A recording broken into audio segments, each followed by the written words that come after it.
Nobody knows why the Targaryens first came to the island of Dragonstone. Old Valyria was then at the height of its power and the center of the civilized world, which ended at the Narrow Sea. Westeros was a filthy backwater with 7 kings squabbling over borders and minor glories. So much for progress. The island itself was and is nothing. It had no gold or gems to lure Valyrian nobility. All it has is rock. Mostly a shiny black stone, too brittle for war and too sharp for building. The Targaryens called it dragonglass. I call it useless. But the Targaryens managed to raise a castle here. Simpletons claim they used ancient Valyrian sorcery, forgetting that the Targaryens brought a small army with them from Essos. There's no magic in strong backs, though admittedly the castle is unlike any in Westeros. Foreign and strange. If the Targaryens ever regretted their barren outpost and longed for the comforts of home, the doom made their folly permanent. Valyria collapsed into the waves and was no more.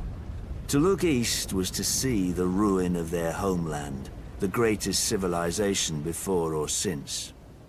But to look west, as Aegon realized, was to see a fertile land ripe for conquest. Perhaps even a new Valyria. Though good for little else, Dragonstone was the perfect staging point for Aegon's invasion of Westeros. The Blackwater Bay granted easy access to the continent. The lands there were disputed by 3 kingdoms, the Reach, the Iron Islands, and the Stormlands.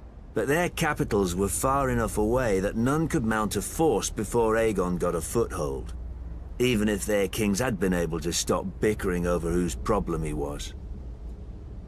Then it was too late. Aegon had chosen his first camp well, with the bay to the east, the river to the south, and open fields to the north and west. His army would be impossible to take by surprise. A perfect site for an invasion, and one day, his capital city, King's Landing. The Doom had taught the Targaryens the prudence of refuge. After the conquest, Dragonstone became the seat of the crowned prince and heir to the Iron Throne. It would serve them well, and me ill, 300 years later, after my brother Robert Baratheon rebelled against the Iron Throne and the Lannisters slaughtered the Mad King Aerys and his royal family. Robert dispatched me to deal with the last surviving Targaryen children. But before I arrived, a loyal knight smuggled them across the Narrow Sea to safety. Hatred for the Targaryens blinded Robert. Unjustly, I was blamed, and stripped of our family's castle of Storm's End, and given Dragonstone in its stead. Over the years, whenever I demanded my rights restored, Robert would remind me of the island's royal pedigree and pretend he was doing me honor, as if I were one of his tavern girls to be so easily deceived and dismissed.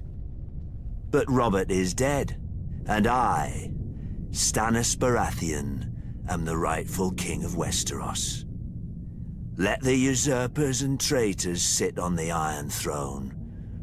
From Dragonstone, I will be the dagger at their throat.